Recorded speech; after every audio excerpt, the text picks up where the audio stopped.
The system reports possible active threat. Confidence, 94%. That sounds pretty impressive. Sounds pretty precise. Sounds pretty confident. But what does 94% confidence actually mean? Was that conclusion supported by 5 independent sources? Or did 5 different applications just repeat the information from the same sensor? Was that info generated 5 seconds ago, 5 minutes ago, or 5 hours ago? Did the system identify a weapon? Or did an algorithm identify something that looked like one? And most importantly, 94% confident in what? That something happened? That something happened at this location? That the person identified was involved? Or that a particular emergency response is appropriate? I'm confident that the system is confident, but I'm not yet confident that its confidence is justified. Because a confidence score without an explanation is not situational awareness. It's just uncertainty with a little better marketing. And that's coming up next on TiPS, Today in Public Safety. Welcome to TiPS, Today in Public Safety, your go-to podcast for today's breaking stories and public safety news. Here's your host, Fletch, with today's tips. Welcome to TiPS, Today in Public Safety, where every Monday, Wednesday, and Friday, we take the technology affecting emergency communications and explain what it actually means to the person responsible for using it. On Monday, we talked about the information dump truck backing up into the TiPS app.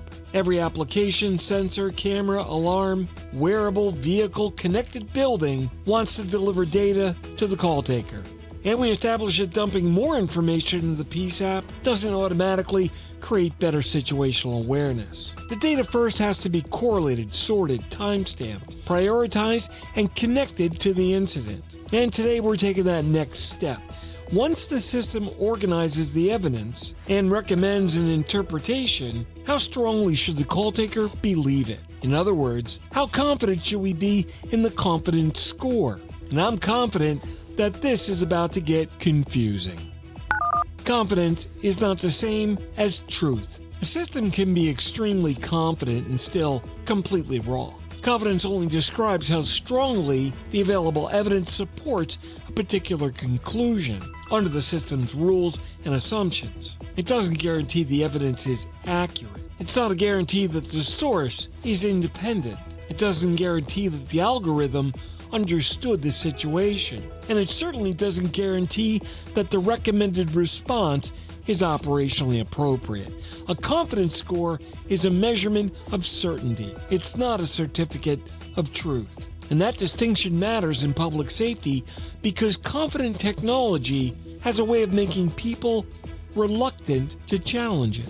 A big number appears on the screen, the indicator turns green, and the system presents a conclusion in a calm, authoritative font. Then suddenly that estimate begins to look like a fact, but changing the color of uncertainty doesn't make it certain.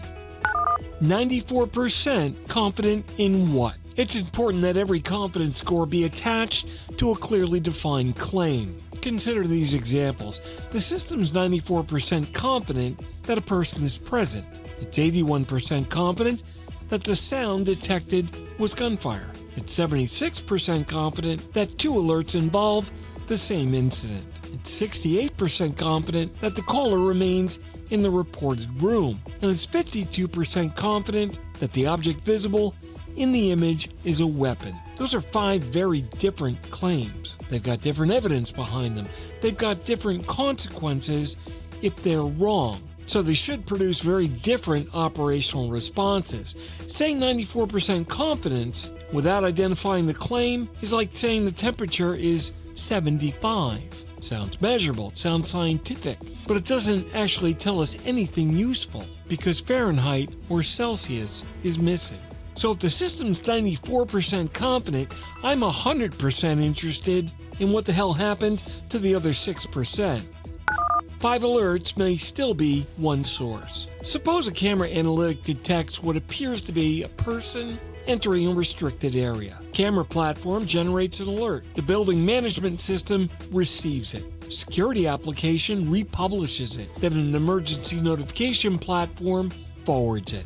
third-party integration sends it to the TiPS app, and the call taker now sees 5 alerts. To them, that may look like 5 pieces of supporting evidence, but it all came from one place and one camera. That's not corroboration, that's duplication. The same information put on 5 different letterheads does not become 5 independent facts, and the confidence score should increase when independent evidence agrees. It shouldn't increase simply because the same observation traveled through several applications. The system needs to preserve the origin of the information. Otherwise, repetition masquerades as confirmation, and suddenly we become very confident about something that only one device actually saw. What should create confidence? Well, the useful confidence score needs to reflect several factors. First, source reliability. Did that information come from a human caller, a certified alarm system, a consumer device, an automated camera analytic, or an application with an unknown data source? Second is independence. Are multiple sources independently reporting the same event, or are they just all repeating the originating alert? Third is recency. Did that happen 5 seconds ago, 5 minutes ago, or 5 hours ago? And fourth is location consistency. How well did the caller, device, building sensors, and access control system agree about where the event is occurring? Fifth is behavioral consistency. Do the available observations actually fit the system's proposed explanation? And finally is contradictory evidence. What information is here that doesn't fit? A true trustworthy system shouldn't hide the evidence that weakens its conclusions. In fact, that may be the most important information that's on the screen.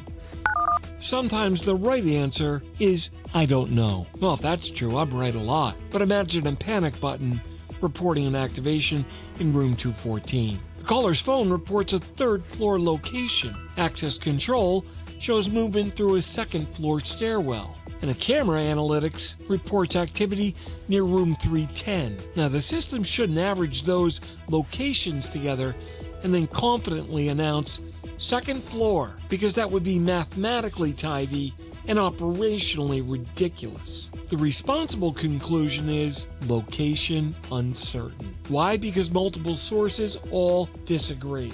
The system doesn't become less intelligent just because it admits uncertainty. It actually becomes more trustworthy. And the most trustworthy system is the one that's confident in saying, I don't know, that's not a failure. That's useful operational information.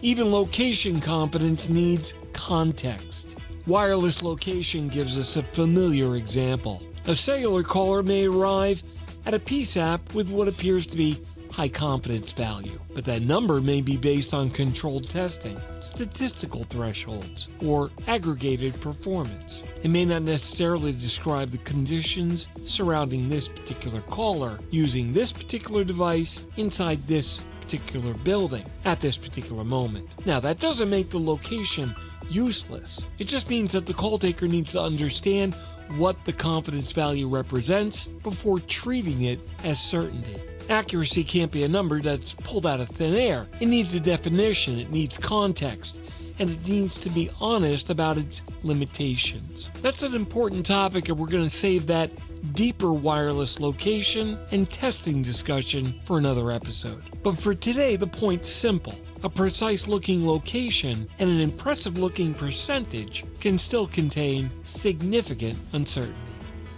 High confidence doesn't automatically authorize action. Now, the confidence required should also depend on the decision being made.